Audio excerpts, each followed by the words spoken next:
Point night for James Harden, 33 to be exact, to go with 9 boards and 9 assists. But the Rockets on the short end of the stick.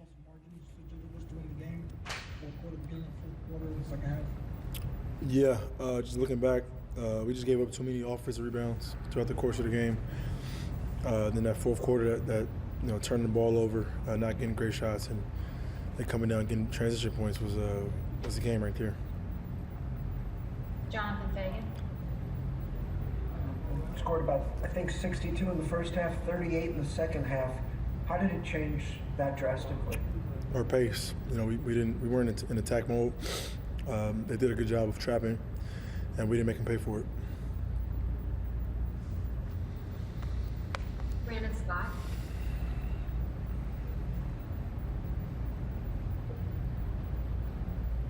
Hey James, how much does your defense impact your offense? I mean, how much does that actually get you guys going, and how important is that for y'all in order to kind of get that rhythm? A huge part of our game. Huge part of our game. Defensively, if we can stop and we're active and we're rebounding the basketball at a high level, that gives us more opportunities to get out in transition and get out and do what we do at a high level. If we're not, it makes it difficult, especially, they're a very long team. So when they can get their defense set, it makes it difficult. Obviously we can still score, but it makes it a little bit more difficult. So just giving them opportunities to on the glass and losing our man and, just small things that we can correct and we can control that we have to be better at. Mark Berman. James, in the fourth quarter, still a very close game. They had that 10-0 run, and Rondo had like 8 points. What happened in that stretch, James? Rondo made some shots. Simple. We turned the ball over. He made a couple threes, and that was it. Adam Spollen. James, how much is their length affecting you guys in the half court?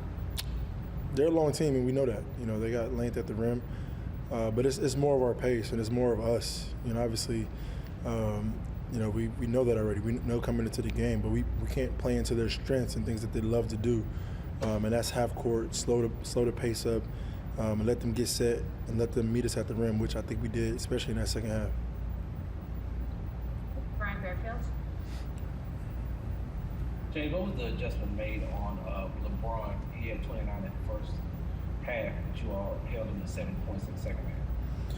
He was making tough shots in the first half. Contested shots, tough shots, and that's things you got to live with.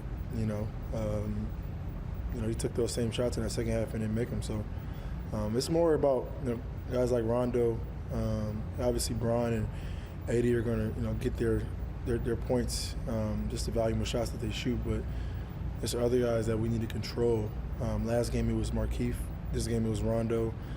So we got to just make sure that we're engaged and locked in on the role players.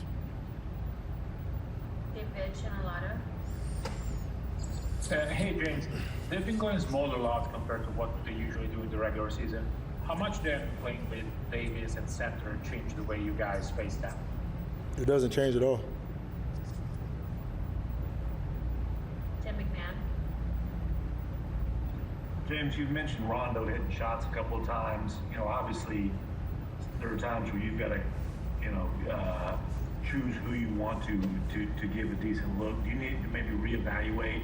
No, we just I feel like we gotta contest them. Obviously, we'd rather Rondo shooting shots than LeBron and AD, but I feel like we gotta make a conscious effort to contest the shots and not just allow him to just shoot it with no space. But like I said, you can't stop everything. We gotta stop or try to stop their main players, and then not give their role players freely looks and just open shots and feel good baskets. Yeah, thanks.